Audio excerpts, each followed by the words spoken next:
Olá, queridos irmãos, a graça e a paz de Jesus. É uma alegria para nós estarmos aqui com você, conectado com você, através das mídias sociais, através da internet, talvez da sua Smart TV, tablet, celular, notebook. Tem gente que às vezes está no ambiente de trabalho, coloca um fonezinho de ouvido e está aqui conosco, conectado nesse momento todo especial.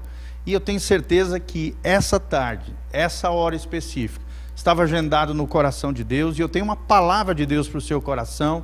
Tenho certeza, porque é a palavra de Deus, vai ser bênção na sua vida, na minha vida, na vida do povo de Deus. Por isso não tema, o momento que a gente está vivendo é um momento onde a gente tem que enfrentar as dificuldades, os problemas, com coragem, com ousadia, com um coração cheio de fé, de esperança, de que o nosso Deus está no controle de todas as coisas. Nada foge ao controle do nosso Deus. E eu queria que você abrisse a palavra de Deus em 2 Timóteo, capítulo 2, de 8 a 13. 2 Timóteo 2, de 8 a 13. Enquanto você procura aí na palavra de Deus, no seu celular, na sua Bíblia Sagrada, fica à vontade aí. Nós vamos dar uma breve introdução do que Paulo fala nessa segunda carta ao seu filho na fé, Timóteo, discípulo, líder, um dos líderes da igreja primitiva, um daqueles que se tornaram legados do apóstolo Paulo. O que Paulo queria dizer como tema central nessa segunda carta? Muitos creem que essa carta foi escrita ao final da sua vida, talvez a última carta a ser escrita pelo apóstolo Paulo em prisão na cidade de Roma, antes de receber a sua pena de morte e assim ser recolhido por Deus aos céus de glória. E um dia nós estaremos lá com ele, na glória, com Jesus de Nazaré, louvando e adorando esse Deus maravilhoso que nós servimos. Então, qual é o tema central da segunda carta de Paulo a Timóteo? Nós aprendendo, através dos estudiosos, especialistas nessa área, que a segunda carta de Paulo a Timóteo é uma carta que prepara os crentes ao ministério do Evangelho, à pregação do Evangelho, aos propósitos de Deus para os últimos dias. Olha que coisa tremenda, querido. Ou seja, era uma carta que foi escrita nos últimos dias do apóstolo Paulo, para você e para mim, para que nós nos preparássemos para os últimos dias ou para o tempo final, que nós cremos de maneira escatológica que estamos vivendo os últimos dias antes do arrebatamento da igreja, os últimos dias antes da tribulação sobre essa terra. Então, os últimos dias antes da vinda de Jesus em glória e graça, para a implantação do seu reino milenial, um reino que perdurará por 1000 anos nessa terra. Então nosso coração está cheio de fé, cheio de esperança. E como é que nós devemos nos portar com tudo isso? Em primeiro lugar, no primeiro capítulo aqui, Paulo faz um apelo pastoral. O primeiro capítulo da segunda carta de Paulo a Timóteo é um apelo pastoral, para que os crentes vivam de maneira entusiástica, de maneira valente. Então, Paulo está chamando os crentes a um entusiasmo valente, corajoso. Num segundo momento desse primeiro capítulo, ele fala de um sofrimento honrado. Ele fala que vai sim haver tempos difíceis, tempos de luta, Já no seu tempo ele vivenciou tudo isso, os irmãos também na fé, mas para mim, para você, para nós não será diferente. O sofrimento vai vir, a luta, a tribulação vai chegar, mas com a graça de Deus nós vamos passar pelo sofrimento de maneira honrosa para a glória de Deus. Depois, num segundo momento desse primeiro capítulo, ele fala sobre a lealdade espiritual. Como é importante os crentes serem leais à palavra de Deus, leais ao Senhor, leais espiritualmente, a sua vida espiritual, cuidarem e preservarem diante de Deus. O segundo capítulo, que é o que nós vamos ler hoje aqui, ele fala de um apelo prático. A vida cristã, além de ter esse apelo pastoral da liderança com as suas ovelhas, também ela precisa ser prática. E aqui Paulo faz um apelo pastoral e coloca 7 metáforas ou 7 símbolos da vida cristã. A primeira delas, ele fala do despenseiro. Eu e você somos gestores de todos os recursos que Deus tem confiado a nós. E Deus quer encontrar em nós despenseiros fiéis, gestores fiéis daquilo que Deus tem confiado a nós. Depois ele fala do soldado, né? Ele fala da batalha espiritual que todos os crentes enfrentam todos os dias, batalhas travadas com os problemas, com as lutas, com as dificuldades, né? Com o sofrimento, com a dor, com tudo isso que se achega a nós. Ele fala que nós somos soldados de Cristo. Logo em seguida ele traz o simbolismo de um atleta, que deve obedecer às regras, que deve seguir os mandamentos, que precisa andar na linha com Deus, viver a vida ética do cristianismo, para que realmente saia dessa vida como um vencedor, triunfando no Senhor. Depois ele fala que nós somos também ceifadores, né? Agricultores, pessoas que semeiam e que vão ter de Deus uma colheita, com a graça de Deus abençoada, uma recompensa abençoada. Depois ele fala que nós também somos obreiros de Deus. Depois ele fala que somos vasos e devemos ser vasos de honra. E por último ele termina falando que nós somos servos de Deus e precisamos ser servos fiéis. No terceiro capítulo ele traz um apelo profético de que eu e você precisamos cuidar com os ensinamentos errados que permeiam esses dias.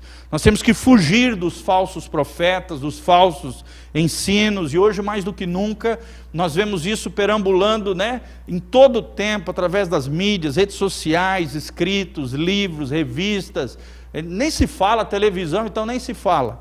Quantos e quantos ensinamentos equivocados que eu e você precisamos ter discernimento espiritual, cuidado, entendimento, para que não possamos cair nos enganos de Satanás. Ele também fala que nós temos que seguir a sã doutrina, os verdadeiros ensinamentos dos apóstolos, a verdadeira palavra que veio do coração de Deus está escrita aqui diante de nós.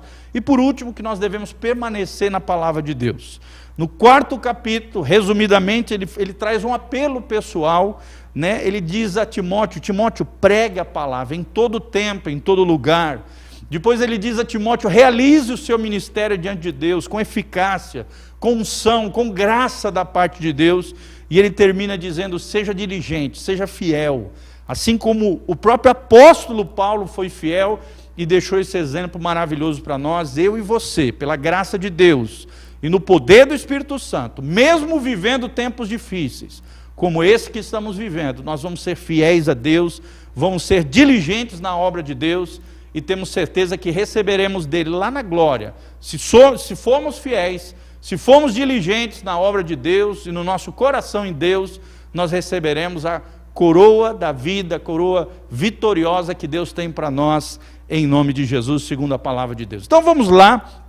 Teve um trecho, essa semana eu estava lendo essa segunda carta de Paulo a Timóteo, e teve um trecho que me saltou ao coração, e eu sinto que o Espírito Santo trouxe luz a esse trecho. É o trecho que eu vou ministrar para vocês. O tema hoje é vivendo na perspectiva eterna.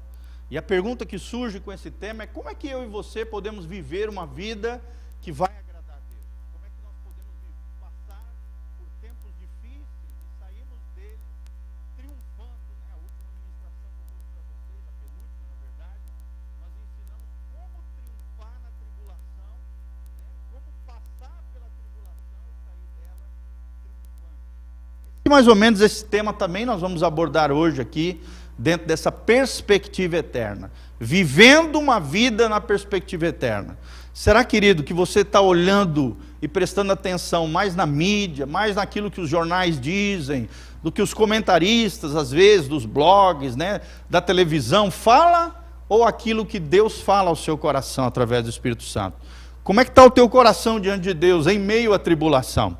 Deus está passando uma peneira no meio do seu povo, separando quem é trigo de Deus, que vai dar fruto para a glória de Deus, e aqueles que, infelizmente, né, não dão fruto, são palha e serão, infelizmente, lançados no fogo eterno. A Bíblia diz que só existem dois tipos de gente: o crente fiel, o cristão verdadeiro, que é trigo de Deus, dá frutos para Deus, e aquele que é o cristão falso, apenas de boca para fora. Ou então aquele que é ímpio, infiel, que não está nem aí para Deus, que é palha desse mundo, que infelizmente, por não ter uma vida consagrada a Deus, santificada em obediência e fé diante do Senhor, vai ser a palha desse mundo, lançada por todo o vento, jogado fora, condenado eternamente. Deus não quer que você seja palha, mas sim que pela graça de Deus você seja trigo de Deus. Então vamos ler 2 Timóteo 2, de 8 a 13. A Bíblia Sagrada diz: lembra-te de Jesus Cristo, ressuscitado dentre os mortos, descendente de Davi, segundo o meu evangelho, pelo qual estou sofrendo até algemas, como malfeitor. Em outras versões diz como criminoso. Contudo, a palavra de Deus não está algemada. Por essa razão, tudo suporto por causa dos eleitos, para que também eles obtenham a salvação que está em Cristo Jesus, com eterna glória. Fiel esta palavra. Se já morremos com Ele, também viveremos com Ele. Se perseverarmos, também com Ele reinaremos. Se o negarmos, Ele por sua vez nos negará. E se somos infiéis, Ele permanece fiel, pois de maneira nenhuma pode negar-se a si mesmo. Glória a Deus. Que Deus abençoe essa palavra ao seu coração. Querido, feche os seus olhos, coloque a mão no seu coração. Vamos orar diante de Deus, pedindo a sua graça, a sua unção sobre a tua vida, sobre a tua casa, sobre a tua família e sobre os nossos corações nesse momento. Pai, nós estamos aqui diante da tua palavra, nos humilhamos diante dela, nos quebrantamos, ó Deus, diante da tua palavra. Fala conosco, usa o teu servo debaixo da tua graça e misericórdia, que o teu Espírito Santo flua, tocando as vidas, os corações, trazendo vida, iluminação, graça, glória, unção, Pai, operando mudanças radicais na vida dos meus irmãos, na minha vida, Pai, porque queremos cada dia mais ser parecidos com Jesus, queremos ser discípulos de Jesus e fazedores de discípulos, para a honra e glória do nome de Jesus. Amém, amém e amém. Que Deus abençoe, meu amado. Essa palavra é tremenda, é um dos trechos que mais me chamou a atenção quando estava lendo essa segunda carta de Paulo a Timóteo.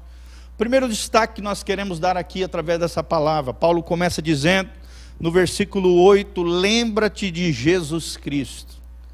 E é o primeiro princípio que eu quero trazer para você aqui nessa tarde, querido. Quando você estiver passando por luta, por dificuldade, por aflição, talvez assolado pelo medo, talvez com o coração ali cambaleando, passando por uma situação difícil dentro da sua casa, dentro da sua família, talvez economicamente, passando uma situação delicada, luta, tribulação, aquilo que você ganhava já não está ganhando mais, as lutas, os problemas, o medo desse Covid, dessa virose, muitos estão sofrendo com dengue, a nossa cidade está assolada de dengue, e tantas situações delicadas que as pessoas podem viver. Querido, lembre-se de Jesus de Nazaré, lembre-se que você não está sozinho, lembre-se de Jesus, diz Paulo para mim e para você, Jesus que foi ressuscitado dentre os mortos, Ele que é descendente de Davi, Ele que é segundo o meu evangelho, diz Paulo aqui. Querido, lembre-se disso, lembre-se de Jesus, você não está sozinho, o amigo fiel está com você. Primeiro destaque que Paulo traz para o seu e para o meu coração, primeiro princípio que nós aprendemos aqui é: lembre-se de Jesus. Como disse um dos profetas menores, quero trazer à memória aquilo que me dá esperança, querido. Quando nós lembramos da vida e obra de Jesus, o nosso coração se alegra, o nosso coração se enche de fé, o nosso coração traz à memória tudo aquilo que Jesus fez por mim e por você. Nós não podemos esquecer aquilo que Jesus fez por nós. E Ele não só fez lá atrás, mas Ele está fazendo hoje na nossa vida, e ainda há de fazer coisas gloriosas na sua vida e na minha vida, para a glória de Deus. Lembre-se da sua encarnação, que Jesus, mesmo sendo Deus, não teve por usurpação ser igual a Deus, antes a si mesmo se humilhou, a famosa kenosis da teologia, o autoesvaziamento. E Ele se humilhou, se fez carne, habitou entre nós, é o que diz Filipenses 2, morreu, foi obediente até a morte, morte de cruz, morreu naquela cruz, sendo obediente e fiel até o fim. Lembre-se da fidelidade de Jesus, lembre-se de tudo aquilo que Jesus fez por mim e por você. Traga memória quando você estiver sofrendo, quando você estiver numa luta, quando você estiver pensando em desistir, lembre-se de Jesus, meu irmão. Traga memória a vida de Jesus. Que pessoa maravilhosa foi Jesus, o maior dentre os homens que já pisou nessa terra. Quantas e quantos milagres e maravilhas fez Jesus. Leia os evangelhos, querido. No tempo que nós estamos vivendo, hoje mais do que nunca, o crente tem que ler a Bíblia. E a essência da Bíblia, o centro da palavra de Deus, são os 4 evangelhos: Mateus, Marcos, Lucas e João, querido. Se você quer encontrar o centro do coração de Deus, o centro da palavra de Deus, o trecho mais importante da palavra de Deus, querido, sem dúvida nenhuma, é a essência da vida e da obra de Jesus, encontrada nos 4 evangelhos do Novo Testamento. Leia a Bíblia, eu te desafio essa semana, leia os 4 evangelhos. Sabe, mergulhe neles, conhecendo, procurando conhecer a vida e a obra de Jesus, mas traga memória, lembre-se de Jesus, lembre-se dos milagres que Jesus fez, e Ele pode fazer um milagre na sua vida, na sua casa, na sua família, na sua vida financeira. O mesmo Jesus que fez milagres lá, relatado nos evangelhos, Ele pode fazer um milagre na sua vida. Talvez você que está me ouvindo hoje, precisa de algo sobrenatural de Deus, de um milagre extraordinário de Deus. Jesus é capaz, Deus é capaz de operar milagres e maravilhas na tua vida. Lembre-se de Jesus, lembre-se das suas palavras, lembre-se do ensino de Jesus, né? Por exemplo, quando você está lendo ali, aquele trecho maravilhoso do Sermão do Monte, capítulos 5, 6 e 7 de Mateus, ali está a essência da ética cristã, do coração de Deus com relação aos homens. Você vê ali no capítulo 5, as 8 grandes bem-aventuranças. Muitos especialistas dizem que as bem-aventuranças nada mais é do que um resumo de todo o evangelho de Jesus, dos princípios imutáveis do reino de Deus. Por isso, lembre-se dos ensinamentos de Jesus, das palavras de Jesus. Lembre-se de Jesus, lembre-se do seu coração. Lembre-se do coração de Jesus, o quanto Ele te amou. A Bíblia diz lá em Romanos, sendo nós ainda pecadores, Jesus te amou na tua condição mais vil, mais pecaminosa, no dia onde você se sentiu mais sujo, mais pecador, mais o momento mais tenebroso da sua vida. Ali Jesus te amou, porque o coração de Jesus é amoroso, o coração de Jesus é gracioso, o coração de Jesus é que nenhum se perca, mas que todos cheguem ao pleno conhecimento de Jesus Cristo, para a salvação das vossas almas.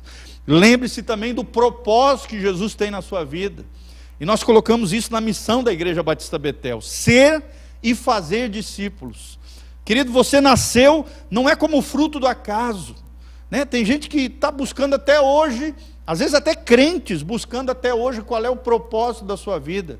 Meu irmão, o propósito da tua vida é ser a imagem e semelhança de Jesus, e não só isso, que através do Espírito Santo, você seja um discípulo de Jesus, e mais do que isso, um grau mais elevado de maturidade é que você se torne um discipulador de outras pessoas. Como Paulo fala, né? Sede meus imitadores, como eu sou de Cristo. Ou seja, na medida em que você se torna um imitador de Cristo, as pessoas vão começar a seguir a tua vida, a tua influência, aquilo que você fala, e a partir de então a unção de Deus vai te capacitar a não apenas ser um discípulo de Jesus, mas ser um fazedor de discípulos. Deus vai colocar pessoas na tua vida, e essas pessoas vão ser cuidadas pelos seus pastores, é claro, pelos obreiros e obreiras da sua igreja local, é claro, mas também pela sua vida, porque você vai gerar pessoas através da sua fé, do seu testemunho, daquilo que Deus tem feito na tua vida, querido. Você vai passar essa vida de Cristo, e você vai cumprir o propósito de Deus para a sua vida e para a minha vida, que é ser discípulo de Jesus, e nos tornarmos, pela graça de Deus, e no poder do Espírito Santo, também fazedores de discípulos, para a glória de Deus. Lembre-se da cruz de Cristo, irmão. Está aqui, a Bíblia fala. Lembre-se da cruz de Cristo, daquilo que Ele fez na cruz por você, de quanto Ele te amou, e Ele provou esse amor, morrendo na cruz do Calvário, por mim e por você. Lembre-se do seu sofrimento, e a Bíblia Sagrada diz que da mesma maneira que Jesus sofreu, querido, aqueles que seguirão a Cristo, os discípulos de Jesus, também vão passar por momentos de dores, de sofrimento, por mazelas dessa vida, né? Tem crente que é alienado, tem crente que acha que tem aquela teologia triunfante, acha que tudo vai dar certo, que tudo é vitória. Irmão, calma, vai ter vitória, mas também vai ter luta, vai ter dificuldade, vai ter sofrimento. Aquilo que assola toda a humanidade, nós estamos vendo com essa virose, com esse Covid, também afeta os cristãos, afeta tudo e a todos. E nós, pela graça de Deus, nós vamos passar por esse momento de provação, de tribulação, com a ajuda de Deus, com a proteção do Senhor. na direção do Senhor, na soberania de Deus, no coração de Deus, irmão, nós vamos passar por essa tormenta e saímos delas mais fortes, mais maduros, mais abençoados, porque o cristão também vai passar por sofrimento, vai passar por dificuldade. C.S. Lewis já dizia para nós, né, que a dor e o sofrimento é o megafone de Deus para chamar nossa atenção. E Deus está chamando a atenção de toda a humanidade, de todo o globo terrestre, quer sejam ricos, quer sejam pobres, quer sejam de nações do primeiro mundo, segundo mundo, terceiro mundo, né? Segundo mundo nem existe muito, mas do terceiro mundo, mais humildes, está afetando todos, queridos, está afetando a todos, e é Deus chacoalhando o mundo para promover quebrantamento, arrependimento de pecado, transformação de vida, levando os homens a buscarem a Deus, porque até então muitos deles viravam as costas para Deus e viviam, né, como se só houvesse o hoje, só houvesse o presente, né, a vida louca que o mundo oferece. Não, querido, nós temos que pensar no futuro, nós temos que pensar na vida eterna, nós temos que viver com a perspectiva correta, e a perspectiva correta é pensar na vida eterna, querido. O que você tem feito com a sua vida, irmão? Você tem se lembrado de Jesus? Você tem se lembrado de tudo aquilo que Ele fez por mim e por você? E você tem levado a sério a vida cristã, a vida com Cristo? Qual é o estilo de vida que você está vivendo?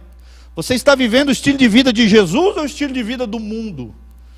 Das coisas mais terríveis hoje, até no seio da igreja, é o mundanismo, é o secularismo, é o crente agindo como se fosse um ímpio. Não precisa ir longe, né? Só olhar nas redes sociais, é só olhar aí, né, nos maus testemunhos, escândalos que tem para todo lado. Irmão, eu e você vamos ser diferentes.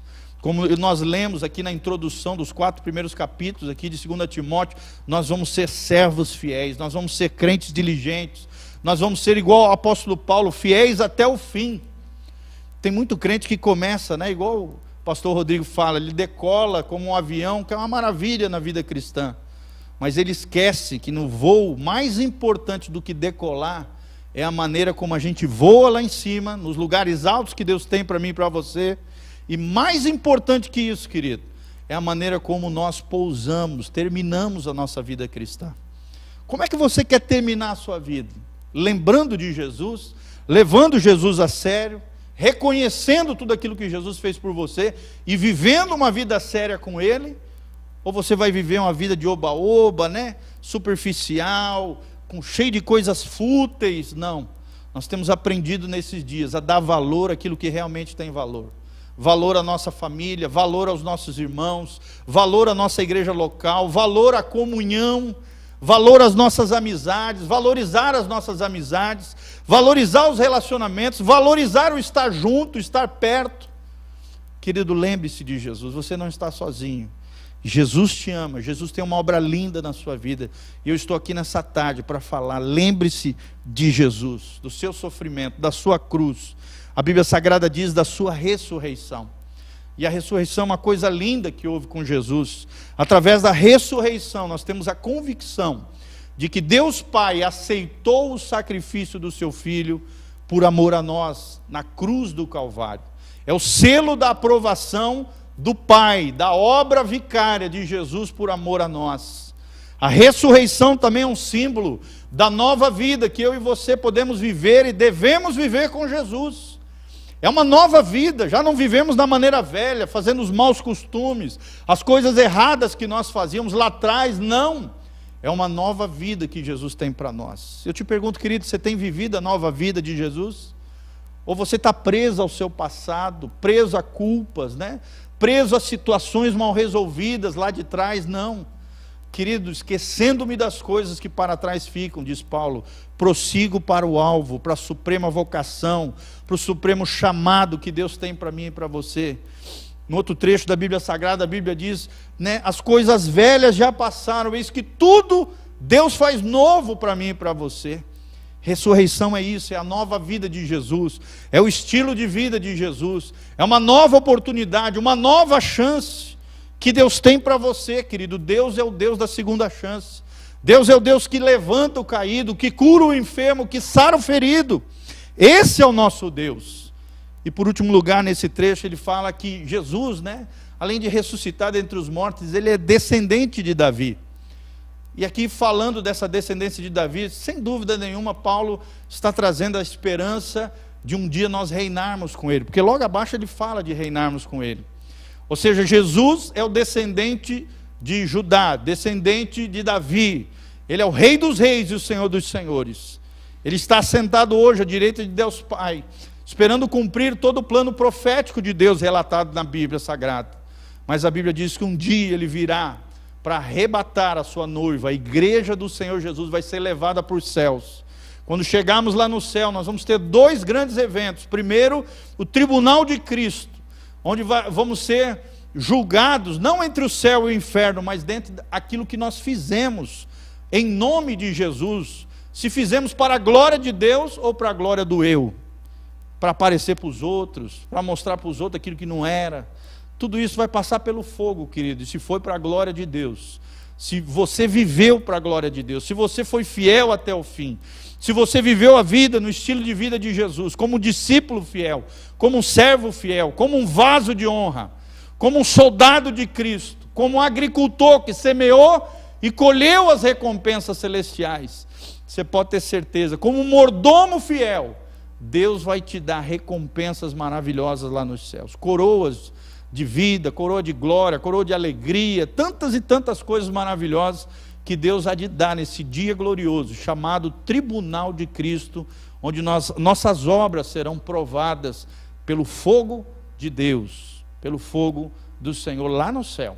Logo em seguida as bodas do Cordeiro, e na terra vai estar rolando a tribulação, o tempo de tribulação, os juízos de Deus virão sobre a terra. Deus não vai deixar que toda essa iniquidade, toda essa pecaminosidade, toda essa corrupção que nós vemos hoje fique impune, não. A Bíblia fala de juízos terríveis que vão vir sobre a terra, mas mais que isso, querido, a Bíblia fala que esses juízos, Deus vai estar tratando com o povo de Israel e vai estar levantando também uma multidão de gentios nesse período profético. E ao final dele, a Bíblia diz, de 7 anos proféticos, Jesus há de voltar no milênio, né, na segunda vinda de Cristo, o segundo advento de Cristo, onde ele voltará com seus anjos, diz a palavra de Deus, onde ele voltará com a sua noiva adornada, a igreja do Senhor Jesus, para implantar o reino milenial por 1000 anos dessa terra. Então é aí que nós vemos, querido, Jesus reinando, o Rei dos Reis, reinando a partir de Jerusalém, reinando em graça, reinando em glória. De Sião fluirá toda a palavra de Deus, e ele regerá com cetro de ferro toda a terra, nesse seu reino de glória e de graça, e nós reinaremos com ele, para o louvor e glória do seu nome. Ele que é descendente de Davi, ele que é o Rei dos Reis, reinará nesse milênio glorioso, cheio de graça e de glória. Estaremos com ele, reinando e governando com o nosso Jesus maravilhoso. Então o primeiro princípio que nós aprendemos é: lembre-se de Jesus Cristo. Não se esqueça, meu irmão, a nossa leve e momentânea tribulação não hão de se comparar, disse Paulo, com o eterno peso de glória, com aquilo que nos aguarda ainda lá na glória. O segundo princípio que nós aprendemos aqui está no versículo 9 e 10, onde a Bíblia Sagrada diz o seguinte: pelo qual estou sofrendo até algemas, como malfeitor, contudo a palavra de Deus não está algemada. Por esta razão tudo suporto por causa dos eleitos, para que também eles obtenham a salvação que está em Cristo Jesus com eterna glória. Nós vemos aqui, querido, que Paulo estava preso.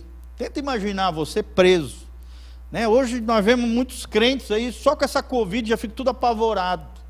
Dão mais atenção para as notícias do que forjam o seu coração dentro daquilo que a palavra de Deus diz. Tem mais esperança naquilo que a ciência diz do que aquilo que a palavra de Deus diz na sua vida. Paulo não era assim. Paulo não era guiado pelos olhos, não. Ele era guiado pela sua fé. E a sua fé, querido, o levava a ver mesmo a dificuldade como uma grande oportunidade de Deus na sua vida. Meu irmão, nós temos que entender que mesmo na dificuldade, Deus nos dá grandes oportunidades. Oportunidade para pregar o Evangelho, oportunidade para nos aproximarmos ainda mais da nossa família, oportunidades para o culto doméstico, oportunidades para evangelizarmos mais as pessoas que estão sensíveis ao Evangelho de Jesus nesses dias difíceis que nós estamos vivendo. Querido, faça isso, use todos os meios necessários, mas veja a crise como uma grande oportunidade de Deus provar o teu coração, e na provação de Deus, você sair aprovado por Deus, para a glória de Deus, sendo eficaz no propósito que Deus tem para a sua vida. Nós vemos aqui Paulo preso, mas mesmo ali preso fisicamente, em algemas, ali preso na cidade de Roma, a ponto de morrer a qualquer momento, nós vemos que o coração de Paulo estava saudável, o coração de Paulo estava livre, a sua fé o fazia enxergar além. Por isso esse tema, querido, precisamos viver na perspectiva eterna, precisamos conectar o nosso coração com o coração de Deus. Quando nós conectamos o nosso coração com o coração de Deus, somos livres, porque a Bíblia diz que aquele conhecereis a verdade, e a verdade vos libertará. A palavra de Deus vai nos libertar, a palavra de Deus vai nos curar, vamos ter um coração saudável, uma alma não inquieta como a do mundo, mas sim sossegada em Deus, uma alma confiante em Deus, uma alma, tranquila no Senhor. Nós vemos aqui o apóstolo Paulo, alguém cujas circunstâncias não o abalavam, mesmo ali preso provavelmente ali um soldado que se revezava em 3 turnos, ele aproveitava a oportunidade. Diz a história, querido, que Paulo evangelizou a maioria dos soldados que cuidaram dele. Paulo, além de estar preso, ele escrevia as cartas que nós temos diante dos nossos olhos aqui. As 13 epístolas paulinas foram escritas, a maioria delas, dentro da prisão. Ele foi considerado como um criminoso, mas ele não se ofendeu com aquilo, ele não era esses crentes dodói que nós temos hoje em dia. Crente que qualquer coisinha já abandona a fé, já abandona a igreja, porque o irmão falou isso, falou aquilo, porque o pastor olhou torto. Não, irmão, ele não era crente dodói. Ele era crente fiel, ele era crente maduro, ele era crente que tinha convicção em Deus, ele era um cristão verdadeiro, ele era um imitador de Jesus. Quem é imitador de Jesus não é dodói. Quem é imitador de Jesus é maduro, mesmo diante da ofensa, ele abençoa o outro. Mesmo diante da ofensa, ele não se amargura, ele libera perdão e olha para o outro ainda com graça e com misericórdia. Paulo era assim, alguém que não se abalava com as circunstâncias, que tinha uma fé que o levava além, uma fé que o motivava, e o amor e o carinho que ele tinha pelos irmãos, você vê nitidamente em todos os escritos de Paulo, como é lindo a relação dele com Timóteo, como é linda a relação dele com Filemão, como é linda a relação dele com Tito. Cada um desses personagens que tiveram de alguma maneira, que coisa linda esse discipulado com o apóstolo Paulo, que coisa linda o coração do apóstolo aqui revelado a nós, a preocupação com as igrejas de Deus, resolvendo problemas dentro das igrejas, como por exemplo a carta de Paulo aos Coríntios, 1 Coríntios, só encrenca ali a igreja, muitas dificuldades, lutas, problemas terríveis, pecados horrendos, e Paulo ali, com a graça de Deus, com a misericórdia do Senhor, tratando todas aquelas questões e ajudando aqueles irmãos a saírem das suas mazelas. Meus irmãos, nós precisamos dessa fé pujante, essa fé corajosa, essa fé que nos leva além.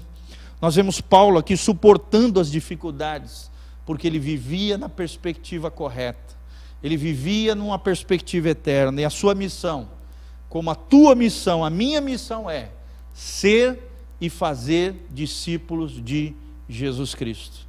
Esse é o nosso foco, é sermos como Jesus, é sermos imitadores de Cristo, e mais do que isso, sendo parecidos com Jesus, levarmos outras pessoas para Jesus, para a glória de Deus. Então nós vemos aqui, o segundo princípio do apóstolo Paulo, é que ele vive, a vida cristã é para os corajosos.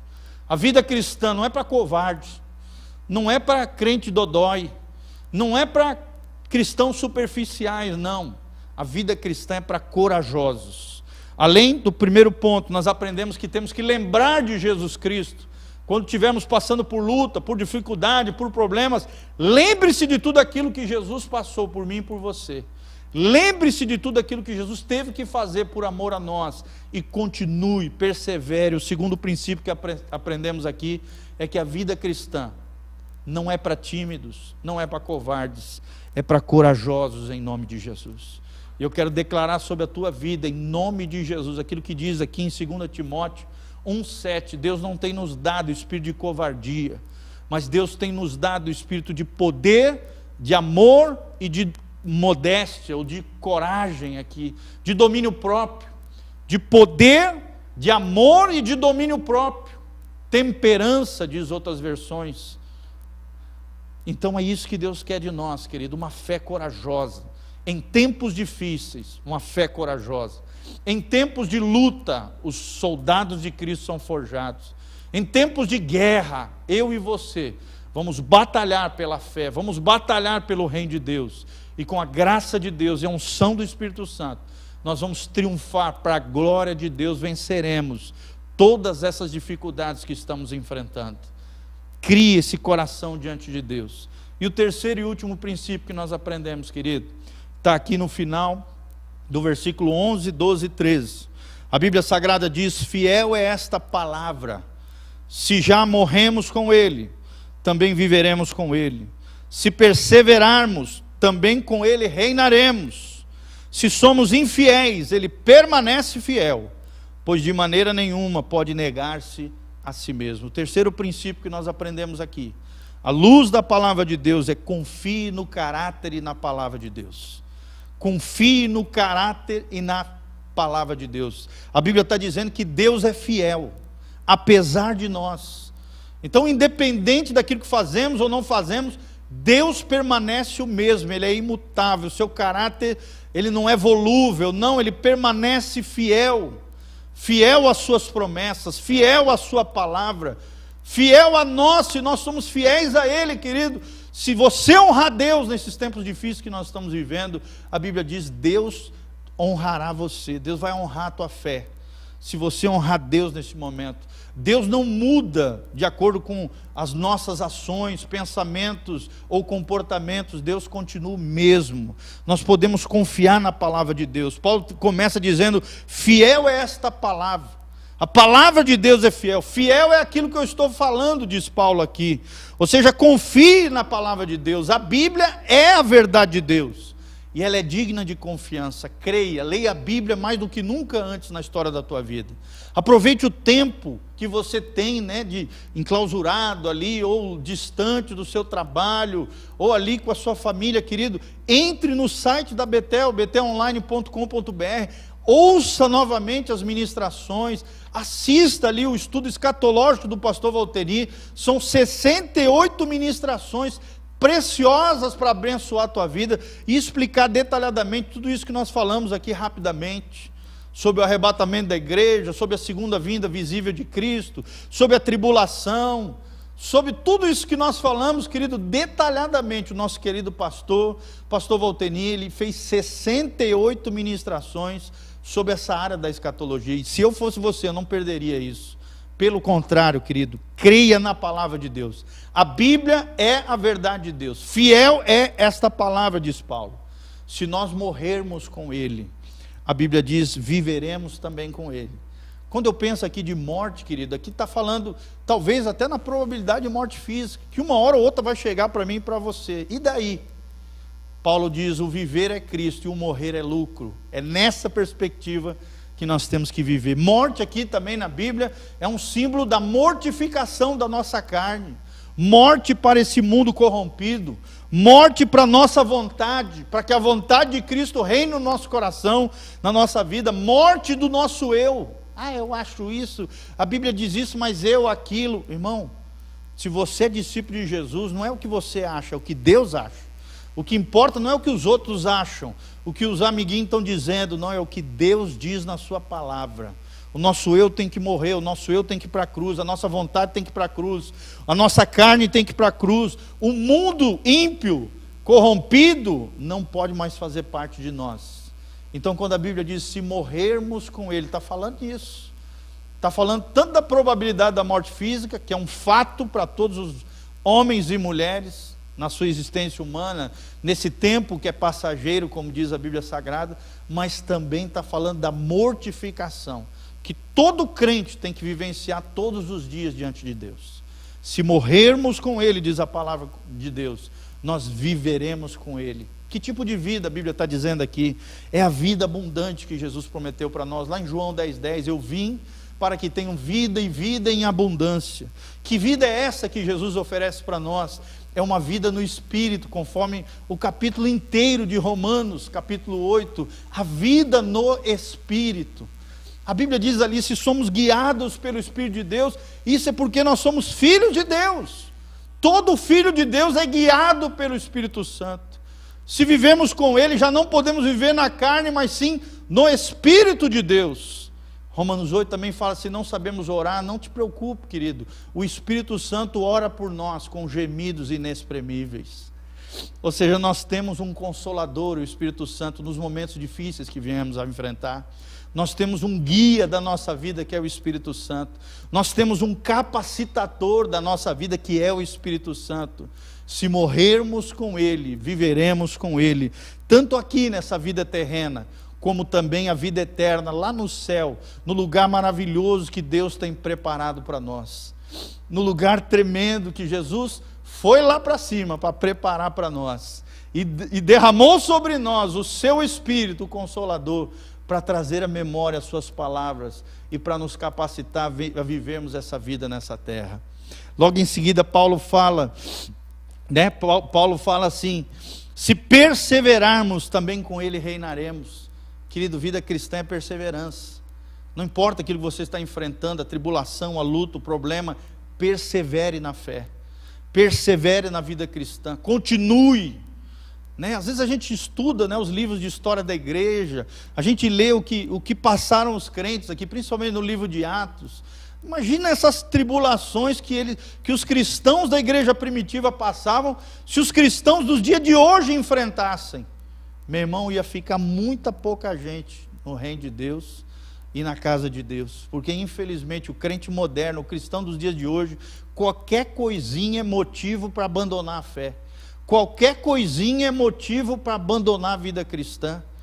Quantos e quantos cristãos afastados da igreja, quantos e quantos que um dia já amaram a Deus, hoje estão longe de Deus, abrigados, abraçados no lago, no charco do pecado, na sujeira desse mundo.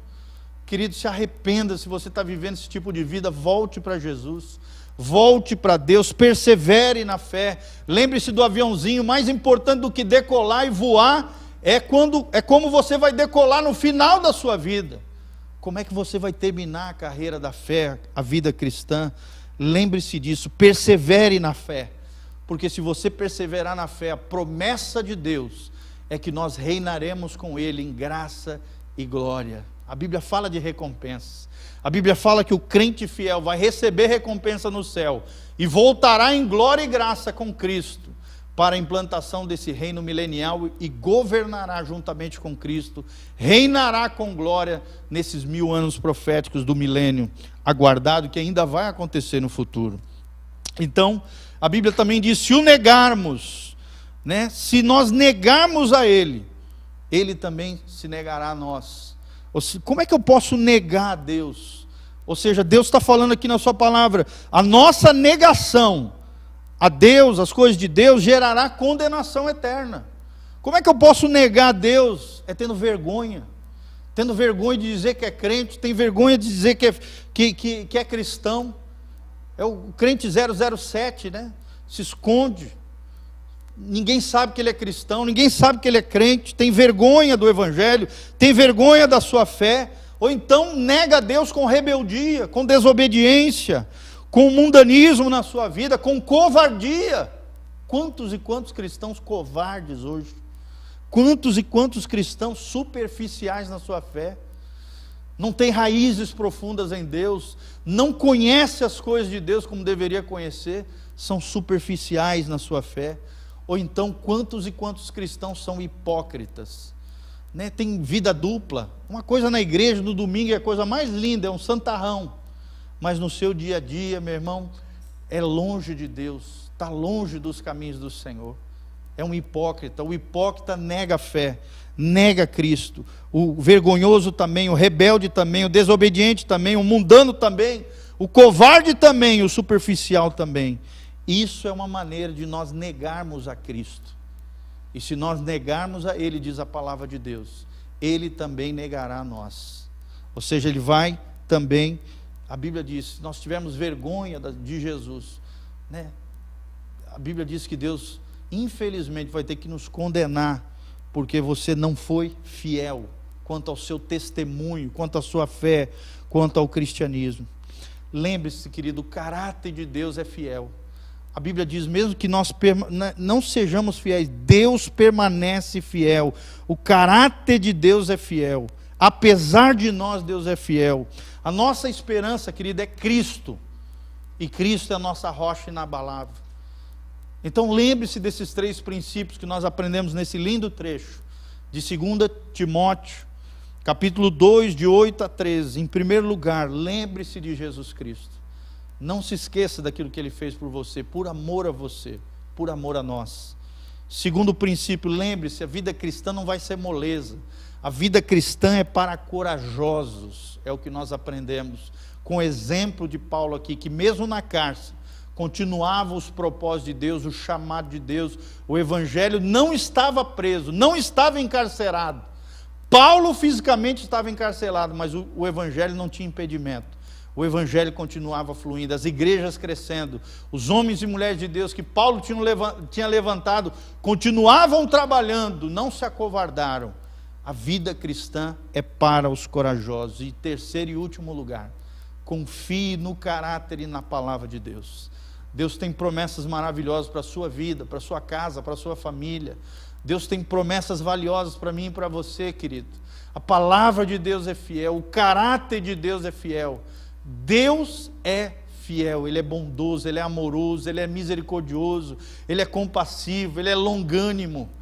O coração de Deus é maravilhoso, e quanto mais você conhece a Deus, através da palavra, através da comunhão com os irmãos, através desse relacionamento íntimo e pessoal com o Espírito Santo, mais apaixonado você se torna por Jesus, pelo Espírito Santo e por Deus Pai, esse papai amado, tremendo, maravilhoso que nós temos para o louvor e glória do seu nome. Continue firme, persevere, continue firme como uma rocha, porque você tem que estar debaixo da rocha que é Jesus de Nazaré.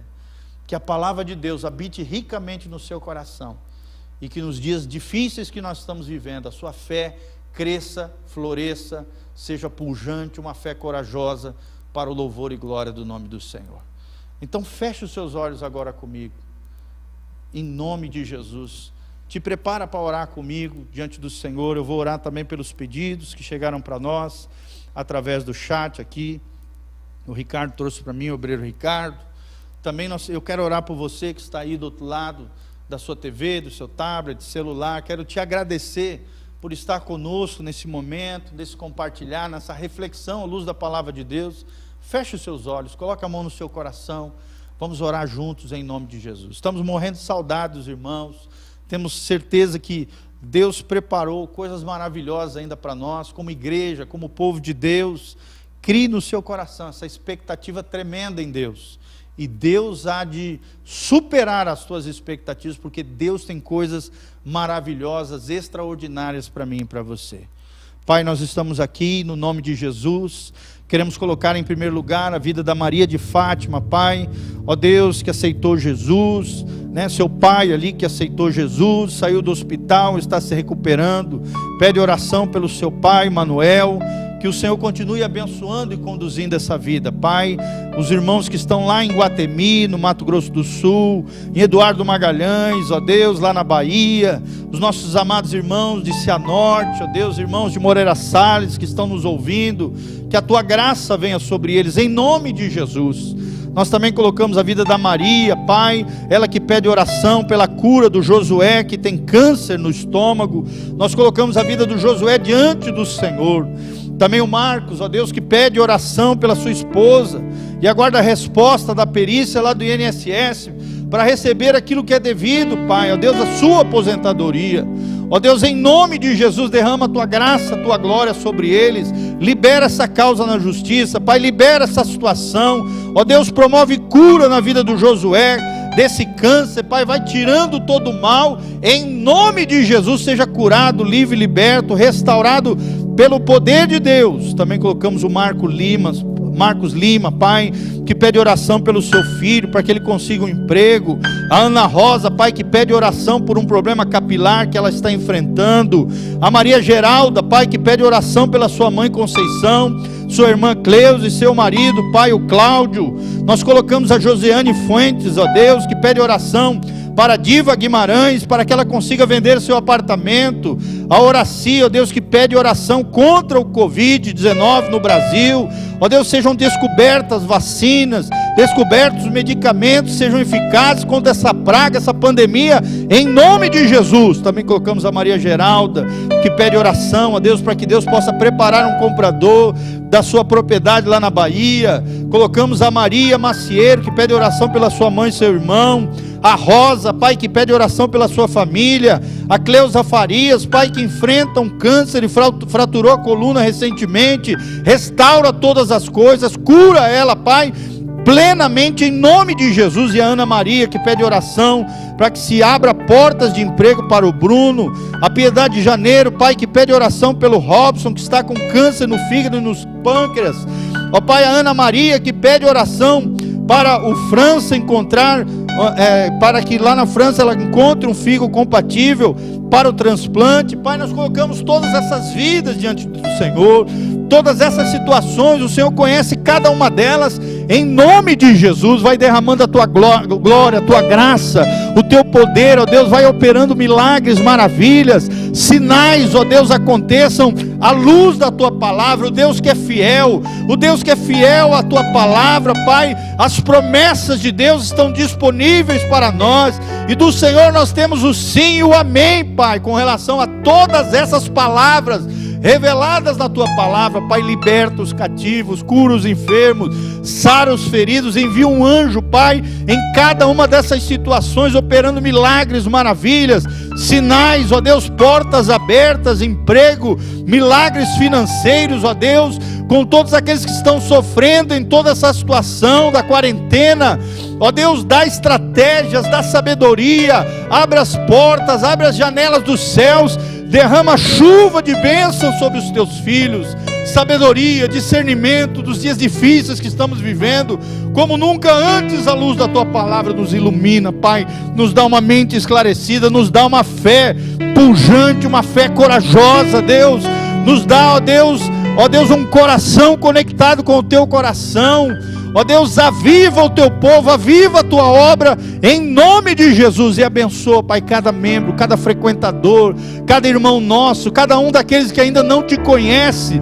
Ó Deus, que abram o seu coração, que se arrependam, que confessem os seus pecados diante do Senhor, que reconheçam Jesus como Senhor e Salvador das suas vidas, que tenham o seu nome escrito no livro da vida, e que o Espírito Santo venha sobre eles nessa tarde, Pai, manifestando o teu poder, a tua unção gloriosa, a tua glória, a tua graça sobre cada um deles. É o que nós te pedimos de todo o coração, Pai, para o louvor e glória do teu nome, Pai. E as demais necessidades que não sabemos, os pedidos que aqui estão no cesto, os pedidos dos varões, dos homens da Betel, das mulheres, ó Deus, as necessidades urgentes que estão aqui, ó Deus, na salinha de oração, todas elas nós colocamos diante do Senhor. E como diz, ó Deus, lá em Atos, estende a tua mão poderosa, com sinais, prodígios e maravilhas, para que o nome do teu Filho, Cristo Jesus, o nosso Senhor, seja exaltado sobre tudo e sobre todo, e a tua palavra que é fiel, ó Deus, ela cumpra o seu propósito, realize os teus sonhos e projetos, Pai, na nossa vida, em nome de Jesus.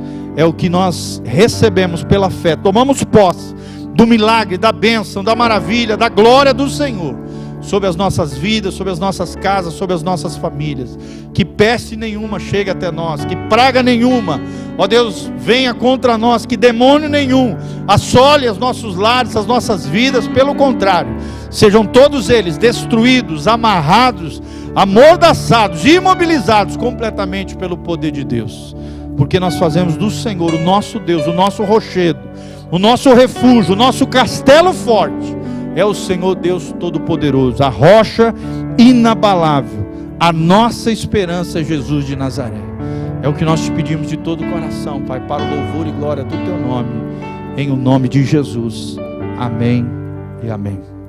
Lembre-se, lembre-se de Jesus. Primeiro princípio que nós ensinamos. Segundo princípio, a vida cristã é para corajosos. E terceiro lugar, confie no caráter de Deus e na palavra de Deus. As promessas de Deus estão disponíveis para você. Viva na perspectiva eterna.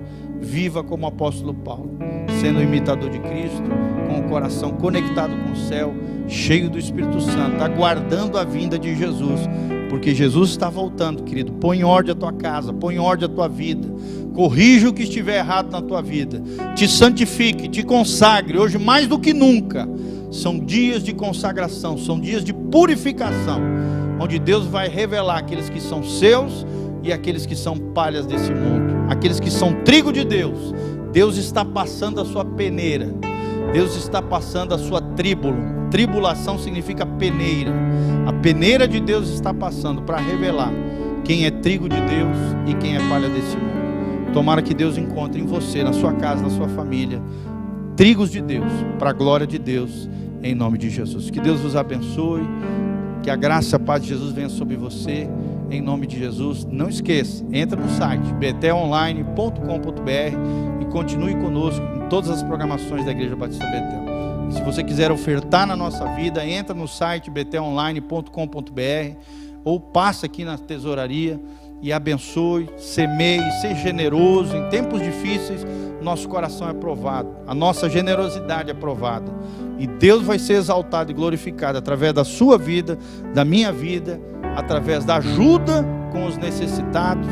Desde já eu quero declarar aqui para você, no site da igreja tem como você ajudar aqueles que precisam, através da nossa campanha, encabeçada pela obreira Gevani, que todos nós estamos engajados, que é a campanha Socorro Bem Presente. Traga aqui na igreja, ou então deposite um valor, está lá no site da igreja como você pode ajudar.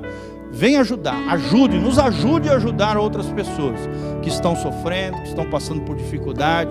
Tem certeza que você pode ser um instrumento de bênção de Deus, através da sua generosidade, para ajudar muitas pessoas nos dias difíceis que nós estamos vivendo. Que a graça e a paz de Jesus, que o poder do Espírito Santo venha sobre você, que o Senhor mantenha íntegros e irrepreensíveis o teu corpo, a tua alma e o teu espírito, até a volta de Jesus de Nazaré. Que o shalom de Deus, a paz de Deus que prospere, venha sobre você, sobre a tua casa e sobre a tua família. E que o Senhor te purifique, me purifique, nos purifique de todo pecado, nos lavando com seu sangue precioso. E nos dê uma semana de bênção, de vitória, de conquista, de glória e de graça da parte do Senhor. Em nome de Jesus. Amém e amém.